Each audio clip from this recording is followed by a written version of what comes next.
ನಮಸ್ಕಾರಗಳು. ನಾನು ಜ್ಯೋತಿ ಭಟ್. ಜ್ಯೋತಿ ಭಟ್ಸ್ kitchen and ಬ್ಲಾಗಿಗೆ ಸ್ವಾಗತ. Good morning. Good morning. Day 4.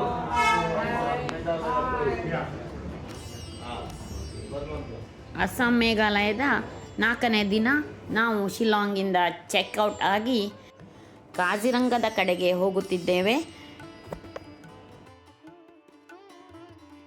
ಅಲ್ಲಿ ಹೋಗುತ್ತಾ ಸಾಧಾರಣ 70 ಕಿಲೋಮೀಟರ್ ನಾವು ಪ್ರಯಾಣಿಸಿದ ನಂತರ ಒಂದು ಸುಂದರವಾದ ಜಾಗಕ್ಕೆ ತಲುಪಿದೆವು. We are in the Mahamrutyunjay temple in the state of Assam. The construction of this temple started in 2003 and ended in 2021. Inauguration of the Prana Pratishtha of this temple was done in 2021.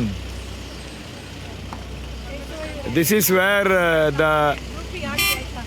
the tradition in this place is that Guru Shukracharya performed Mahamrutyunjay Homam.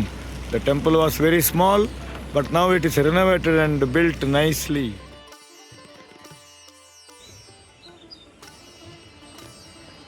This is constructed as per the Indian Vastu. It's around 120 feet height and 75 feet in diameter, and one of the very major tourist attractions here. People are going and seeing and worshipping Lord Shiva here.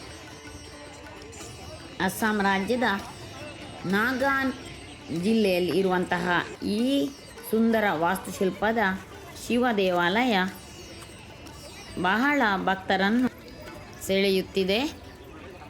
ಇದು ದೇವಾಲಯವು ಶಿವಲಿಂಗದ ಆಕಾರದಲ್ಲಿ ಇದ್ದು ಸುತ್ತಲೂ ಕೊಳದಿಂದ ನಿರ್ಮಿಸಲಾಗಿದೆ. ದೇವಾಲಯದ ಒಳಗೆ ಹೋಗುತ್ತಿದ್ದೇವೆ. ಗುರು ಶುಕ್ರಾಚಾರ್ಯರು ಮಹಾಮೃತ್ಯುಂಜಯ ಮಂತ್ರವನ್ನು ಮಾಡಿದಂತಹ ಸ್ಥಳವಾದ ಈ ಜಾಗದಲ್ಲಿ ಆಚಾರ್ಯ ಭೃಗು ಗಿರಿ ಮಹಾರಾಜರು ಈ ಸ್ಥಳವನ್ನು ದೇವಾಲಯದ ನಿರ್ಮಾಣಕ್ಕೆ ಆಯ್ಕೆ ಮಾಡಿಕೊಂಡಿದ್ದರು.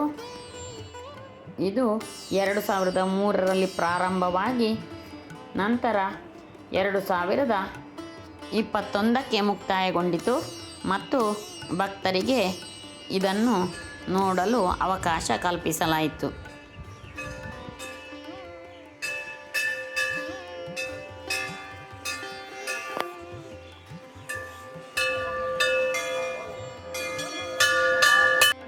ಒಳಗೆ ಗೋಲಾಕಾರವಾದ ಗರ್ಭಗೃಹವಿದ್ದು ಅದರಲ್ಲಿ ಪರಶಿವನ ಶಿವಪುರಾಣದ ಕೆಲವು ಚಿತ್ರಗಳನ್ನು ಅಲಂಕರಿಸಲಾಗಿದೆ. ಬಣ್ಣಗಳಿಂದ ಕೂಡಿದಂತಹ ಚಿತ್ರವು ಬಹಳ ಮನಮೋಹಕವಾಗಿದೆ.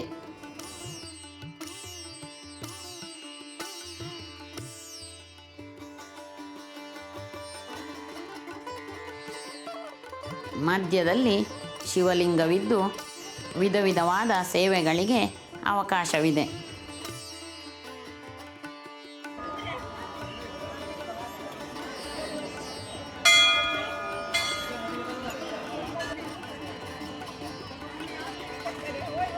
ಮೂವತ್ತು ಮಂದಿ ಇದ್ದಂತಹ ನಮ್ಮ ತಂಡ